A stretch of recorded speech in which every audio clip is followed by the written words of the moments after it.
এখন আমরা এসে গেছি ভারতের পশ্চিম উপকূলে অবস্থিত এবং ভারতের ক্ষুদ্রতম রাজ্য গোয়া। আপনারা যারা সমুদ্র ভালোবাসেন তাদের কাছে গোয়া হলো একটি স্বর্গ, কারণ এখানে প্রায় 100 কিলোমিটার আরব সাগর উপকূল রেখা বরাবর ছোট বড় 35 থেকে 45টি বিচ রয়েছে। গোয়া সাধারণত 3টি ভাগে বিভক্ত: নর্থ গোয়া, সাউথ গোয়া এবং ওল্ড গোয়া বা মধ্য গোয়া। চলুন এবার আসি গোয়া কিভাবে পৌঁছাবেন, কোথায় থাকবেন, কোন কোন জায়গা ঘুরবেন এবং খরচা কত হতে পারে, এই সব কিছু ইন ডিটেলসে রইল এই ভিডিওতে। ভিডিওটি তাই শেষ পর্যন্ত দেখুন। আপনি যদি গোয়া যাওয়ার প্ল্যান করে থাকেন তাহলে এই ভিডিওটি আপনার গোয়া ট্যুর প্ল্যান অনেকটা সহজ করে দেবে। এবার প্রশ্ন হলো, নর্থ গোয়া নাকি সাউথ গোয়া আপনি ঘুরবেন? যদি আপনার হাতে সময় একটু কম থাকে ও কম বাজেটে ঘুরতে চান তাহলে শুধু নর্থ গোয়া ঘুরুন, আর যদি সময় একটু বেশি থাকে তাহলে নর্থ ও সাউথ গোয়া দুটোই। এবার আসি নর্থ ও সাউথ গোয়ার মেন পার্থক্যে। নর্থ গোয়া হলো বেশি জমজমাট, এখানে বেশি ট্যুরিস্ট আসে আর সারা রাত ধরে পার্টি চলে। তাই আপনি যদি জমজমাট ভিড়ভাট্টা ও পার্টি করতে পছন্দ করেন তাহলে নর্থ গোয়া হলো। সাউথ গোয়া হলো তার উল্টো, শান্ত সি বিচ, আর এখানে লোকাল ট্যুরিস্ট খুবই কম দেখা যায়, তবে ফরেনাররা এখানে আসে। আপনি যদি একটু নিরিবিলি থাকতে পছন্দ করেন তাহলে সাউথ গোয়া আপনার জন্য বেস্ট। এবার গোয়া পৌঁছাবেন কিভাবে? কলকাতা থেকে আপনারা দুটি উপায়ে গোয়া পৌঁছাতে পারেন, প্রথমত ট্রেন আর অপরটি হলো ফ্লাইট। প্রথমে ট্রেনে কিভাবে যাব সেটা দেখে নিই।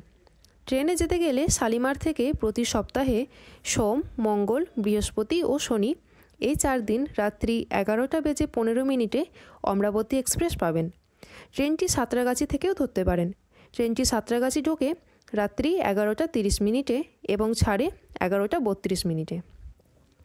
এই ট্রেনটি গোয়ার সবথেকে গুরুত্বপূর্ণ রেল স্টেশন মরগাঁও হয়ে ভাস্কো ডা গামা অবধি যায়। ট্রেনের নাম্বার 18047। সময় লাগে প্রায় 4.5 ঘন্টা মতো।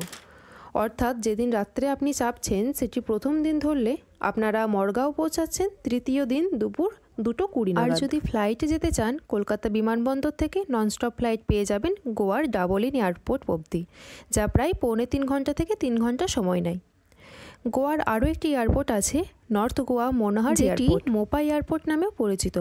কলকাতা এয়ারপোর্ট থেকে মোপার ডাইরেক্ট ফ্লাইট পেতে পারেন, যা প্রায় ওই একই সময় নেয়। মনে রাখবেন ডাবলিম এয়ারপোর্ট মধ্য গোয়ায় অবস্থিত, যেখান থেকে সাউথ গোয়া বেশ কাছাকাছি, আর মনোহার এয়ারপোর্ট নর্থ গোয়ার কাছাকাছি, অর্থাৎ এখান থেকে নর্থ গোয়া যাওয়া সুবিধাজনক। এবার বলি গোয়া ঘুরতে যাওয়ার উপযুক্ত সময় হলো নভেম্বর থেকে ফেব্রুয়ারি, এই 4 মাস। বছরের বাকি সময় গোয়া ঘোরা খুব কষ্টকর, কারণ এটি সমুদ্র উপকূলবর্তী অঞ্চল হওয়ায় তাপমাত্রা গড়ে 35 থেকে 40 ডিগ্রি পর্যন্ত থাকে। আর এই 4 মাস অর্থাৎ নভেম্বর থেকে ফেব্রুয়ারি মাসে রাতের দিকে তাপমাত্রা 20 ডিগ্রি থেকে 22 ডিগ্রি মতো এবং দিনের দিকে 28 ডিগ্রি থেকে 30 ডিগ্রি মতো থাকে। বলা যায় গোয়াতে শীতকাল সেভাবে আসে না। আমাদের অনেক বাঙালি পুজোর ছুটিতে গোয়া যান, তবে সেই সময়ও বেশ গরম থাকে, টেম্পারেচার প্রায় 35 থেকে 38 ডিগ্রি থাকে। চলুন তাহলে গোয়া কিভাবে ঘুরবো জেনে নিই। প্রথমেই বলি নর্থ গোয়ার কথা। নর্থ গোয়া অনেক জমজমাট, এখানে অনেক লোকাল মার্কেট থাকায় শপিং করার উপযোগী। বলতে গেলে নর্থ গোয়ায় হোটেল, রেস্টুরেন্ট, বার, ক্লাব, মার্কেটে ভর্তি। নর্থ গোয়া সবসময় উৎসব মুখর থাকে।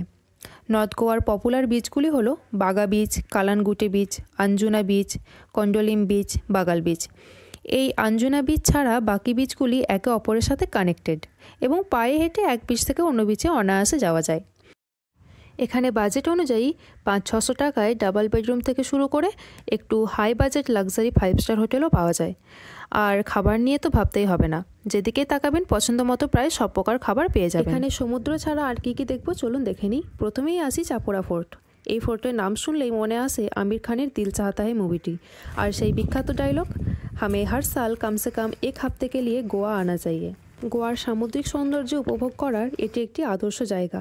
এছাড়া সিনকোয়েরিম বিচ ও ফোর্ট থেকে সমুদ্র তটে নারকেল বাগানের অপূর্ব দৃশ্য দেখা যায়, যেটা সচরাচর আমরা ছবিতে দেখে থাকি। এছাড়া এখানে আপনি স্পিড বোটিং, নর্মাল বোটিংও উপভোগ করতে পারবেন। তাছাড়াও আরেকটি পপুলার ফোর্ট হলো রেইস ম্যাগোস ফোর্ট। এটি সিনকোয়েরিম বিচের খুবই কাছাকাছি। এই ফোর্টের উল্টো দিক থেকে আপনি ক্রুজ রাইডও করতে পারবেন। এবার আসি মধ্য গোয়া। মধ্য গোয়াতে গোয়ার ক্যাপিটাল পানাজি অবস্থিত। এখানকার পপুলার জায়গাগুলি হলো ডোনা পাওলা, এবং মিয়ামার বিচ। এই ডোনা পাওলাতেই অজয় দেবগানের বিখ্যাত সিনেমা সিংঘামের শুটিং হয়েছে। আর পানাজি থেকে ক্রুজ ট্রিপ করা যায়। এবার আসি সাউথ গোয়া। সাউথ গোয়া বলতেই ছোট ছোট সবুজ পাহাড় ও নীল সমুদ্রের এক মেলবন্ধন। সাধারণত কাপলস বা সোলো ট্রাভেলাররা যারা একটু নির্জন বা নিজস্বভাবে টাইম স্পেন্ড করতে চায় তাদের জন্য পারফেক্ট ডেস্টিনেশন। এখানে পাব পার্টির পরিমাণ তুলনামূলকভাবে কম এবং ফরেনার ট্যুরিস্টের ভিড় বেশি। এখানে আয়ুর্বেদ চর্চা, যোগার প্রচলন বেশি। এখানকার পপুলার বিচগুলি হলো কোলবা, ক্যাভেলোসিস, আগুয়াডা, পালোলেম ও পাতলেম। এখানে কিন্তু এক বিচ থেকে আরেক বিচে হেঁটে যাওয়া যায় না, কারণ এখানে প্রত্যেকটা বিচই পাহাড় দিয়ে ডিভাইডেড। এবার আসি সাউথ গোয়ায় ভালো থাকার এবং খাবার রেস্টুরেন্ট কোথায় পাবেন।